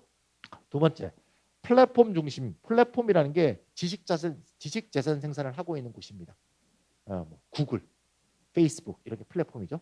여기 이런 경제에서 소득 분배는 기업가와 노동자 사이의 분배만 갖고 분배가 안 되니까 기본소득을 위한 소득 분배 시스템이 필요하다. 그런 얘기죠. 그래서 1번 얘기. 이거 완전히 깨져버렸네. 글자가. 이거 설명할 수가 없네. 야, 완전 깨져버렸네. 와. 1번, 2번은 다 설명을 했고요. 제가 아까 3번을 설명하려고 했는데 3번 그래프가 깨졌어요. 이 그래프 내용은 뭔가 하면요. 2020년에 작년이죠. 작년에 경기도에서 경기도 재난기본소득을 썼을 때하고 국가에서 국가 재난지원금을 썼을 때 소비 수요가 얼만큼 늘었는가를 보여주는 표예요. 그래서 80 몇 프로, 90 몇 프로에서 헤매던 게 갑자기 120%로 뛰었어요. 그래서 또 그게 지역 화폐로 지급됐던 거 기억나시죠? 지역 화폐로 지급되니까 마트나 백화점 같은 데 사용 못하니까 지역에 있는 상권이 활성화되고 제가 지역 화폐가 항상 지급이 될 때 슈퍼마켓을 자주 가게 됐죠. 안 가도 슈퍼마켓도 발견하게 되고 동네 상점들도 많이 발견하게 되고 슈퍼마켓 있는 아저씨가 내가 가면 딱 들어가니까 안녕하십니까 이러면서 나한테 인사를 하더라고. 나한테 즐겁게 인사하니까 나도 즐거워. 살만하다 이거죠. 재난지원금이 도니까. 그래서 물어봤죠. 아저씨 요새 어때요? 그러니까 요새 같으면 살 것 같아. 최저임금제 올릴 때는 그렇게 기분 나빠하시던 자영업자들이 직접적 현금 지원했더니 그게 나는 한 국민으로 1인당 4인 가구 25만 원 받았지만 받은 사람들이 와서 물건을 사니까 상인들에게요 돈이 도는 거죠. 한 달 지난 다음에 방문했더니 아저씨가 팔이 잡고 있더라. 인사도 안 해. 팔이 잡고 있어. 그래서 아저씨한테 아저씨 요새는 어때요? 그러니까 몰라 이씨 팔이 잡고 있어. 대답도 안 해. 몰라 그러시더라고. 돈 다 썼다는 거지. 한 달 사이에 다 쓰니까요. 매달 그러면 25만 원씩 주면 팔이 안 잡고 있겠죠 그 아저씨가. 그런 생각도 할 수가 있습니다. 그래프가 깨져버려 갖고 아이 미치겠네. 네. 이거는 중요한 얘기인데요. 해야겠네요. 기본소득에 대해서는 가짜 뉴스가 굉장히 많은데 제가 오늘 다 준비를 안 해왔습니다. 오늘 다 시간이 제한돼서 가짜 뉴스 중에서 이제 두 가지가 한 서너 가지가 있는데요. 하나는 그냥 준비를 안 했으니까 말씀을 드릴게요. 2016년에 스위스에서 기본소득 국민투표가 있었어요. 전 국민에게 기본소득을 주자는 걸 국민투표를 했어요. 스위스는요 국민투표를 굉장히 많이 해요. 스위스는 직접민주주의 사회라서 2016년에만 국민투표를 11번 했어요. 11번. 국민투표하면 돈이 많이 들잖아요. 돈을 줄이려고 걔네는 어떻게 하냐면 국민투표 용지를 그냥 집에 우편물로 배달해요. 집에서 우편물을 받아. 걔네는 국회의원도 집에서 우편물로 받아서 투표해요. 네. 투표장에 안 가요. 미리 전에 우편을 나눠주고 그래서 집에 와서 O, yes, no 표시한 다음에 다시 봉투에 넣어서 보내면 끝이에요. 그러니까 그럼 우체부가 다 가져다가 다 표결합니다. 이렇게 돼 있거든요. 2016년에 국민투표를 11개 한 것 중에 하나가 기본소득을 도입하자. 예, 스위스 국민투표인데 부결돼 갖고요. 스위스 기본소득 도입에 대해서 부결, 반대가 많아서 찬성이 23%였어요. 반대가 77%. 그래서 스위스에서 기본소득 도입이 좌절됐어요. 여기에 대한 가짜뉴스가 뭐냐? 이렇게 돼 있어요. 기본소득을 당시 액수가 300만 원, 월 300만 원 기본소득을 주려고 하는 국민투표를 붙였더니 현명한 스위스 국민들이 월 300만 원 기본소득을 주면 나라 경제가 망한다고 우려하여 스위스 국민들이 77% 부결시켰다. 이게 한국경제신문의 논조고요. C신문은 뭐라고 얘기하냐면요. 300만 원 주는 기본소득 하면 다른 사회복지가 줄어들까 봐 우려한 국민들이 반대 투표를 던졌다. 이렇게 돼 있어요. 둘 다 거짓말이에요. 스위스 국민투표에는 300만 원 기본소득이라는 내용이 없어요. 기본소득 국민투표 내용이 뭔가 하면 1번, 2번, 3번으로 돼 있는데요. 1번과 3번만 하시면 돼요. 1번이 뭔가 하면요. 기본소득을 헌법에 넣는다. 이렇게 돼 있어요. 3번은 금액과 시기와 지급 방법은 법률로 정한다. 이렇게 써 있어요. 원래 그렇게 써 있죠. 원래 헌법은 그렇게 되는 거죠. 법률에 세세한 것까지 정하지 않잖아요. 1번 뭐라고요? 기본소득을 어디에? 헌법에. 굉장히 무서운 국민투표인 거 알겠죠. 헌법에 넣으면 헌법 개정할 만한 3분의 2 이상의 국회의원을 확보하지 못하면 못 바꾸는 거 알죠. 헌법에 넣으면요 정부가 바뀌어도 계속 하는 거예요. 스위스란 나라가 존재하는 이상 계속 하도록 헌법에 넣자 이런 투표를 했으니까 놀라운 게 그게 스위스에서 기본소득에 대한 공론화의 처음이야.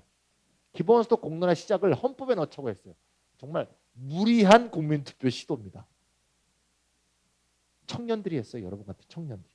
그 친구들을 2017년 제가 핀란드 가서 만났어요. 핀란드의 세계 기본소득 대회가 매년 열리거든요. 그래서 걔네를 만나갖고 야 니들 그렇게 무리하게 그렇게 제가 영어를 조금 해요. 영어 선생을 했기 때문에 너희들 무리하게 그렇게 국민투표 했으니까 야 우리 성공했어. 뭔 소리야. 잘 됐어. 그래서 미친 거네. 늘 부결되는데 뭘 성공했으니까 야 우리가 이거 하기 전에 기본소득 지지자가 3%였어. 근데 몇 프로 지지했니? 23%. 거봐 20%나 뛰었잖아. 자기들이 그 국민투표한 것만 갖고 지지자를 20%나 더 모았다는 거야. 그러고 보니까 그러네. 다만 국민투표 내용이 굉장히 높은 수준에서 정한 거지.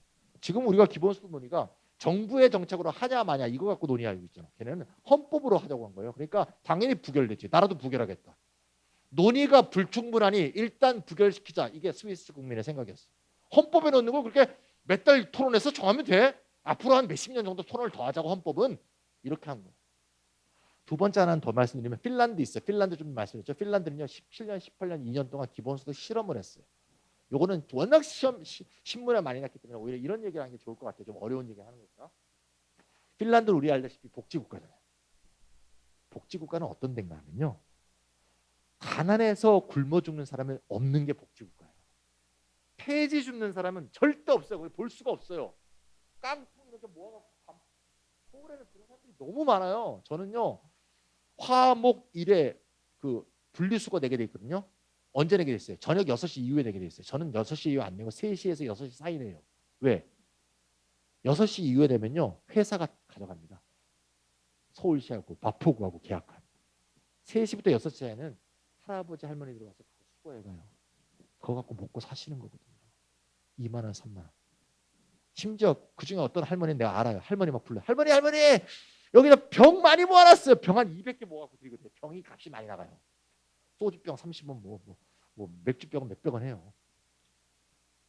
그런 게 없는 게 복지국가예요.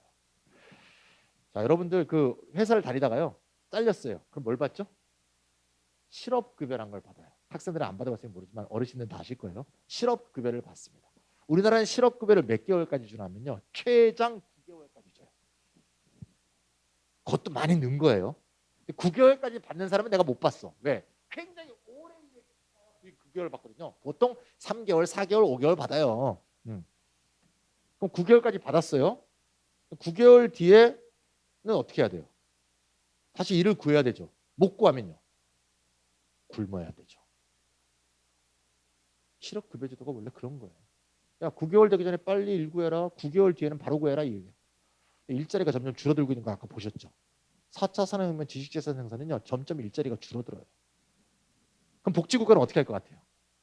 9개월까지 실업급여를 줘요. 실업급여는요 보험에서 나오는 거예요. 보험. 고용보험이라는 걸 보험료를 맨날 냈다가 모아놨다가 실업급여를 주는 거예요. 그럼 9개월 지나면 복지국가는 어떻게 하냐? 세금을 근거로 해서 평생 실업수당을 줘요. 실업수당. 보험 들인 거 갖고 실업급여를 줬다가 직장을 못 구하잖아요. 그럼 계속 실업수당을 줘요. 그럼 일을 안 하고 있어도 평생 실업수당이 나옵니다. 굶어 죽지 않게 하는 게 복지국가예요. 참 좋은 나라죠. 좋은 나라인데 이게 실업자가 5% 6%일 때는 그럭저럭 굴러갔어요. 아까 얘기했죠. 실업자는 늘게 돼 있다니까요. 20% 25% 되니까 국가의 재정에 어려움이 있는 거예요. 세금을 거둬도 거기는 세금을 어느 정도 걷냐면 세금 부담률이 한 48% 정도 내요. 100을 벌면요 48%를 세금으로 냅니다. 세금을 많이 내야지 복지국가예요. 세금을 적게 내는 복지국가는 절대 없어요. 우리나라 몇 프로인 줄 아세요? 26.9%밖에 안 돼요. 사회복지 지출 OECD 36개국 중에 34위예요. 우리 밑으로 멕시코, 칠레밖에 없어요. 그만큼 사회복지 지출이 작아요. 그래서 뭐 했냐? 핀란드에서 기본소득 실험을 한 거예요. 어떻게 실험을 했냐? 실업수당이 평균 80만 원 정도 준대요. 월 80만 원. 자, 우리 군수님한테 월 80만 원 실업수당을 줘요. 이분한테는 80만 원을 기본소득으로 줘요. 똑같은 액수를 80만 원 실업수당, 80만 원 기본소득으로 주고 누가 더 삶이 바뀌는지 실험을 해본 거예요. 근데 웃긴 게 똑같은 80만 원을 줬는데 기본소득으로 80만 원 사는 사람이 행복해지고요. 스트레스도 줄고 미래에 대한 희망도 생기고 신뢰도도 증가하고 더 중요한 건 일도 더 했대요. 아니 똑같이 80만 원을 주는데 실업수당 주는 사람으로 받는 사람보다 기본소득으로 받는 사람이 왜 기분이 좋아지고 행복해지고 왜 미래에 대한 비전이 생기고 스트레스가 줄까요? 왜 그럴까요? 왜 일을 더 할까요? 기본소득 받는 사람이 똑같이 80만 원 받는데? 아주 간단해요. 실업수당은 말이죠. 내가 80만 원 받고 있어요. 30만 원짜리 일자리가 생겼어요. 할까요? 안 할까요? 안 해요. 왜? 실업수당 80만 원 받는 게 낫지. 30만 원짜리 일이 생기는 순간 80만 원은 제로가 되잖아요. 80만 원짜리 일이 생겼어요. 할까요? 안 할까요? 안 하지. 100만 원짜리 일도 안 할 수도 있어요. 왜? 놀고 먹고 80인데 죽으라고 이러고 100인데 그럼 놀고 먹고 80 할래. 이런 사람이 있겠죠. 근데 기본수당은 아까 뭐랬죠? 조건을 따지지 않는다고 돼 있잖아요. 많이 벌건 적게 벌건 일을 하건 안 하건 따지지 않아요.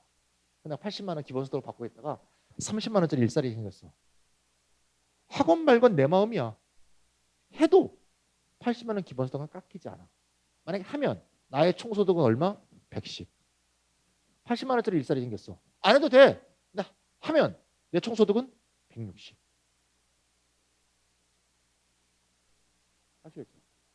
내가 예를 들면 200만 원 벌어. 그러면 280. 그러니까 오히려 실업수당을 받는 사람은 절대 일을 안 하지만 기본소득 받는 사람은 오히려 일을 더 하더라. 연간 노동일수가 6일 증가했어요. 6일. 2년밖에 실험을 안 했기 때문에 6일 증가했지만 아마 실험 기간을 길게 했으면 더 많이 증가했을 거예요. 근데 우리나라 경제신문 같은 언론이 얼마나 나쁜 신문인가 하면요. 핀란드 기본소득 실험을 하기 전에 경제신문이 뭐라 그랬냐면 기본소득을 주면 일을 안 할 거라 그랬어요. 실험 결과가 일을 더 하는 거로 나왔잖아요. 신문이 뭐라 그랬는 줄 알아요? 노동시간 증가가 미미해. 실험하기 전은 덜 일할 거야 했다가 더 일하는 거로 나오니까 그리 더 많이 일하지도 않더군. 이렇게 논조를 바꾸더라고요. 언론이 그러면 안 돼요. 네. 그러면 왜 기분이 좋아지고 스트레스가 줄었을까? 실업수당을 받을 때는 어떻게 받죠? 무릎 꿇고 받아요. 왜 무릎 꿇고 받죠? 열심히 일하는 사람인데 나는 사회의 기생충이야. 놀고 먹으면서 돈을 타네. 기본소득은 다 받는 거잖아. 내가 루저라서 주는 게 아니라 네가 사회에서 하는 모든 기여에 대해서 공정하게 가치 평가를 하는 거래. 그래? 기분 좋은데? 사람들이 병원을 덜 가더래요. 2년 실험 결과에 나온 거예요. 그런 얘기가 이거 관계됩니다. 기본소득을 주면 근로소득이 생겼을 때 깎이지가 않는다. 우리나라에서 제일 가난한 사람이 받는 게 생계급여거든요. 우리나라에서 제일 가난한 사람은 생계급여를 받는데 생계급여가 최대 53만 원까지 줘요. 월. 생계급여는요. 황당한 게 뭔가 하면요. 근로소득이 생기면요. 근로소득의 70%를 깎아요. 근로소득이 50만 원 생기면요. 70%에 35만 원을 생계급여에서 깎아요. 50만 원짜리 죽으라고 이래도 50만 원 받다가 65만 원이 되는 거예요. 그럼 안 하죠. 생계급여 받는 사람의 전원 일하지 않습니다. 그러니까 오히려 일을 안 할까 봐 걱정은 오히려 생계급여 제도에서 하셔야지 기본소득은 일을 덜 하지 않게 하는 제도가 아니다. 일을 더 할지 덜 할지를 자기가 결정할 수 있는 제도고 그렇다면 제가 아까 처음에 얘기했던 그래프로 다시 들어가 보세요. 기본소득 주어진 만큼 시간 주권이 생겨서요. 내가 이거를 더 일할지 덜 일할지 하는 것을 이 그래프에서 내가 마우스 옮기듯이 선택할 수 있는 선택의 여지가 커지는 거예요.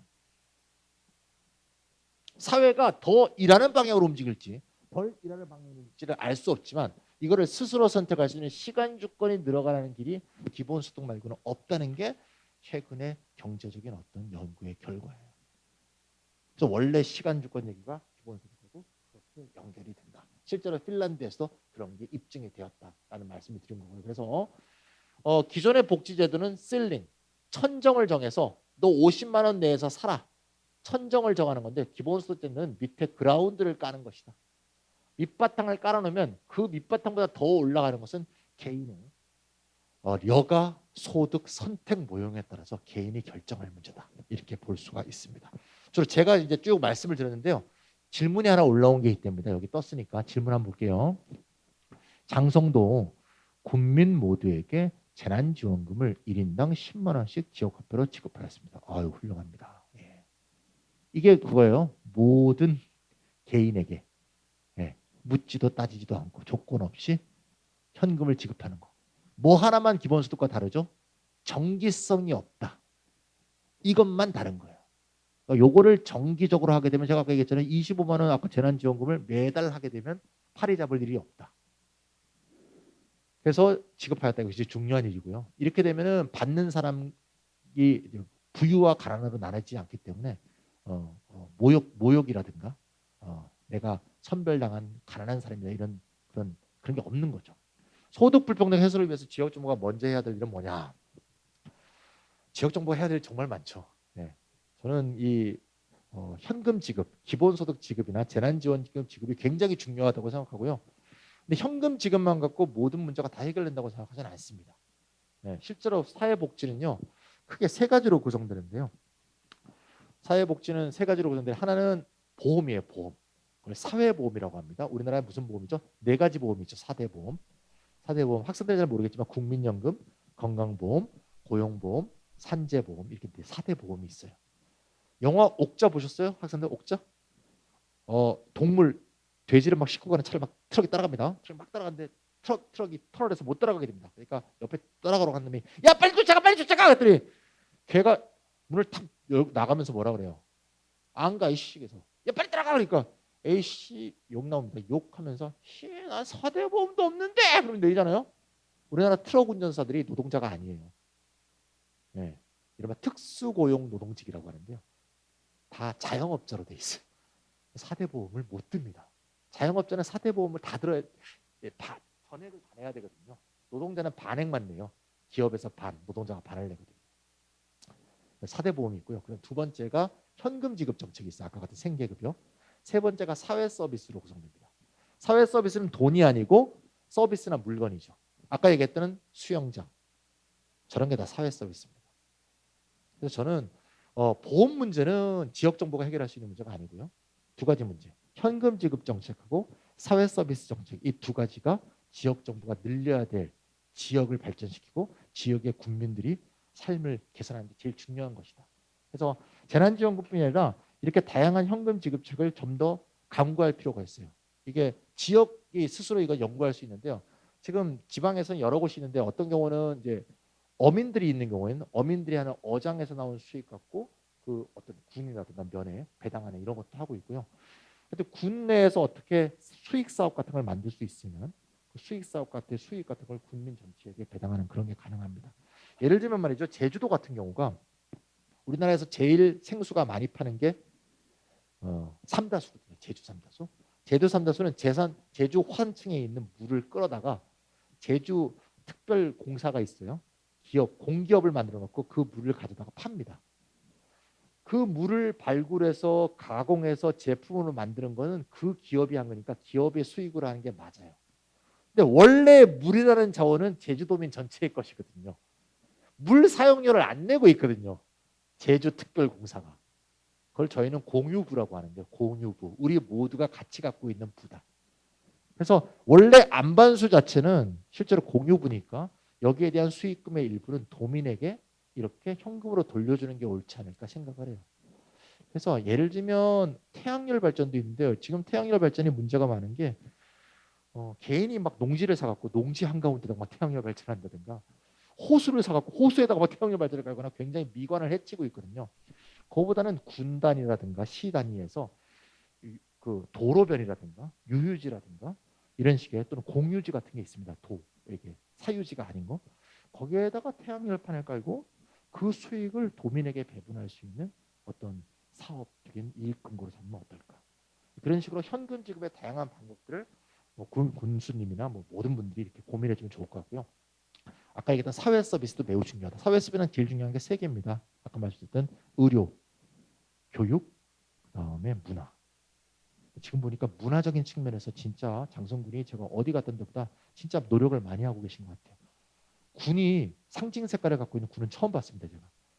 그만큼 문화적 측면에 대해서 군수님과 공무원들이 다 그런 거에 대한 의식이 굉장히 발전돼 있고 국민들도 그거에 많이 호응하고 있다는 걸 말해주는 거거든요. 저는 아까 수영장 보고 깜짝 놀랐어요. 근데 교육과 의료 문제는 군의 문제만으로 해결될 수 없는 면이 있는데 일단 우리나라는 지방자치가 아니잖아요. 중앙정부가 돈을 줘야지. 그 한도 내에서 쓰거든요. 중앙정부 말고 지역정부가 얼만큼 더 자치를 늘릴 수 있는 방안들로 차제의 헌법을 좀 바꿔야 돼요. 제가 볼 때는. 새로운 시대, 새로운 7공화국 시대를 나가려면 좀 더 지방자치에 좀 더 역점을 둔 헌법 개정에 있어서 지방이 좀 더 스스로 재정을 운영할 수 있고 그 재정 한도 내에서 사회 서비스도 더 늘릴 수 있는 그런 방법들을 해야 됩니다. 사회 서비스도 굉장히 소득 불평등을 완화하기에 중요한 정책이거든요. 만약에 저런 수영장이 없으면 돈 있는 사람은 돈 내고 10만 원짜리 수영장을 가고 돈 없는 사람은 수영장 못 가지 않겠습니까? 이런 사회 서비스 발전도 필요하고 국가적으로도 예를 들면 국립대학 같은 경우는 교수들이 순환보직하게 해야 돼요. 사립대는 어떻게 할 수 없지만 공무원들인데 왜 교수들만 장땡인가? 서울대 교수는 왜 서울대만 있어야 되는데 다 국립대인데 국가의 녹봉을 받으면서 국가 세금으로 운영되는데 그러니까 서울대건 전남대건 전북대건 1년씩 2년씩 순환하게 해서 교육적인 순환을 하게 되면 지방국립대가 훨씬 좋아질 거 아니에요. 좋은 교수님들 강의도 듣고 성취도도 높아지고 교수 사제지간도 새로운 사제지간이 이게 다 사회적 자본이거든요. 내가 저 교수님 아는 거고 이 교수님 아는 게 다르잖아요. 그런 식으로 국가가 정책을 펼쳐야 되는데 저놈의 기득권층들이 놓으려고 안 그러니까 그런 게 잘 안 되고 있어서 그런 문제를 좀 해결하는 게 소득 불평등에서 위해서 중요하지 않을까 싶습니다. 예, 얘기가 굉장히 거창해지고 있네. 제가 국가 헌법 얘기까지 했네. 다른 질문은 예. 뭐 얘기가 좀 많습니다만 진짜 많이 준비했네요, 제가. 예, 마지막으로 이제 2분 정도 남았으니까 막 넘어간다. 예, 요거 한번 얘기하고 끝내볼게요. 우리가 우리나라의 어떤 상태, 우리나라 지금 어떤 상태인가에 대한 얘기를 할 필요가 있는데 제가 아까 얘기하는 중에 잠깐 얘기했습니다. 우리나라 국민들한테 우리나라 국가에 세금이 많냐 그러면 세금이 다 많다 그래요. 근데 저는 그 말의 의미는 알아. 왜? 세금이 제대로 안 쓰이고 있다고 생각하니까. 저번에 신문을 보니까 저희 아들이 이제 군대에 가 있는데 국방부의 야전 침대 123만 원이라고 써 있어요. 야전 침대가 장부에 그렇게 써 있어. 근데 알리바바에 검색했더니 6만 원이야. 그럼 6만 원짜리 침대를 123만 원으로 둔갑시킨 새끼는 누구냐 이거야. 어떤 업자가 개입했으면 그 업자로부터 뒷돈 받은 놈은 누구냐. 그런 거 우리 국민들이 많이 겪으니까 에이씨 세금 내봤자 그 새끼들 중간에 헤쳐먹는데 내가 세금을 내. 이런 세금에 대한 불만 구조가 많이 되는 거죠. 그러니까 불투명한 부정부패가 사실 세금에 대한 불만입니다. 그럼 세금을 실제로 우리가 얼마나 내고 있냐. 아까 한번 볼게요. 48% 얘기했잖아요. 46%가 제일 높네요. 이게 GDP 대비 GDP 중에서 세금과 준조세는 주로 4대 보험 같은 걸 말합니다. 세금과 유사한 것을 내는 것이 GDP 대해서 비율이 얼마냐? 프랑스가 세계 1위예요. 46.2%. 덴마크, 벨기에, 스웨덴, 핀란드. OECD가 이때 36개국일 때 17년에는 36개국이었어요. 지금은 38개국입니다. 선진국 기구인 OECD의 36개국 중에서 한국의 조세 부담률이 31위예요. 우리나라가 GDP는 세계 9위, 10위 하는 거 아시죠? GDP는 9위, 10위인데요. 조세 부담률은 세계 31위입니다. 조세 부담률이 굉장히 낮아요. 조세 부담률이 낮다. 아까 트럼프 기억나시죠? 불로소득자가 세금을 덜 내는 거예요. 그래서 사회복지 지출을 봤더니 프랑스의 사회복지 지출은 GDP 대비 30%래요. 어마어마하죠. 네. 벨기에, 핀란드. 이런 걸 사회복지학에서 뭐라 그러면 고부담 고복지 사회라 그래요. 많이 내고 많이 복지를 누린다. 그럼 복지 지출이 우리나라 몇이냐? 36개국 중에 34위예요. 밑에 멕시코, 칠레밖에 없어요. 유튜브에 보면 우리나라가 기본소득을 주면 우리나라는 베네수엘라 같은 남미 국가가 된다고 그러는 사람들이 많은데 이미 남미 국가예요. 멕시코, 칠레만 밑에 있어요. 남미 국가와 동반하고 있습니다. 그러면 왜 이렇게 세금을 많이 못 거는가? 우리나라 사람은 그러잖아요. 핀란드에 내가 프랑스에 유학을 갔더니 나는 프랑스 국민도 아니고 그냥 유학생인데 우리 애를 낳았는데 애 아기 수당도 주고 뭐 수당도 주고 결혼할 때 뭐도 주고 프랑스 너무 좋은 사회야. 그런 얘기 많이 들으셨죠? 이러니까 그렇게 할 수 있죠. 근데 요거를 좀 올리자 그러면 베네수엘라 된대. 여기 베네수엘라 없어요. 베네수엘라는 OECD가 아니라니까요. 그런 후진국하고 자꾸 비교하면 기분 나빠요, 우리. 네. 그런 나라가 이런 나라라고. 그런데 이런 나라는 이렇게 해서 사회복지 지출로 썼는데 왜? 정부가 투명하니까. 우리나라는 국민들이 세금에 대한 불신을 갖고 있잖아. 그러니까 이렇게 해서 이렇게 넘어가지 말고 이렇게 해서 기본소득으로 넘어가자는 거예요. 왜? 기본소득은요. 불신이 생길 수가 없죠. 왜? 거둔 걸 그대로 다 나눠주거든요. 세금으로 100조를 걷었어. 100조 n분의 1로 나누잖아. 다 보여요. 클릭 한 번이면 0.1초에 다 끝나. 기본소득 재원을 걷어서 n분의 1, 5천만 명한테 n분의 1로 나누면 끝이거든요. 옆에서 셀 수가 없어요. 그래서 21세기형 복지 지출로 바꿔보자. 그럼 얼마큼이 필요하냐? 이것만 보고 끝낼게요. 우리나라가 1인당 GDP가 3만 불 정도죠. 어느 정도 나란가 하면요. GDP가 1인당 GDP가 스페인과 이탈리아 사이에 있어요. 우리나라 스페인, 이탈리아 사이구나. 우리나라보다 못 사는 나라들도 OECD에 많습니다. 폴란드, 체코, 라트비아, 리투아니아, 에스토니아 다 OECD예요. 네, 이렇게 되어 있습니다. 조세 부담률을 봤더니 OECD 36개국 평균이 34%예요. 우리나라는 26%고. 그래서 제가 항상 얘기하는 것은 우리나라의 국민 부담률을 프랑스 수준이나 북유럽 수준으로 가자는 게 아니고 국민 조세 부담률을 OECD 평균까지만 올려보자. 26.9%를 34% OECD 평균 정도는 가야 되는 거 아니냐. 이게 제 지론이에요. 그럼 34%까지만 올리면 어떻게 되느냐. 총 재원이요. 180조가 나와요. 그러면 1인당 연간 300만 원 기본소득의 재원이 나옵니다. 1인당 연간 300만 원은요. 월 25만 원이에요. 4인 가구 1차 긴급재난지원금이 매달 나온다. 이 말입니다. 그게 그렇게 어려운 게 아니고요. OECD 평균 수치로만 올리면 돼요. OECD 평균 수치로 올릴 때 주로 세금을 많이 내게 될 사람들은 불로소득자와 고소득자일 수밖에 없습니다. 아까 트럼프 보셨죠? 그래서 격렬하게 반대하는 거예요. 그 사람들이 상위 1%가 격렬하게 반대하는 면이 있어요.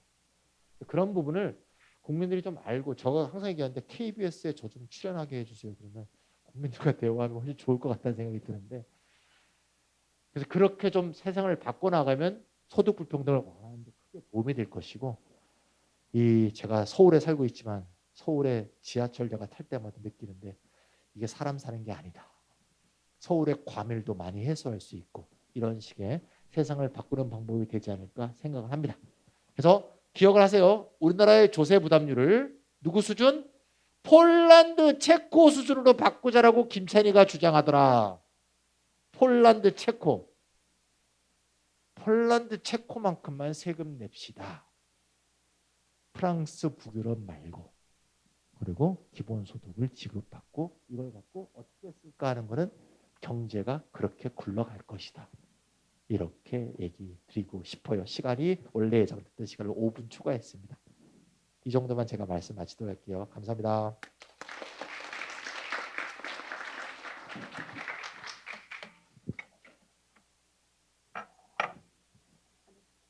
오늘 의미 있는 강연을 해주신 김찬희 대표님께 다시 한번 큰 박수 부탁드리겠습니다. 이상으로 오늘 아카데미를 모두 마치겠습니다.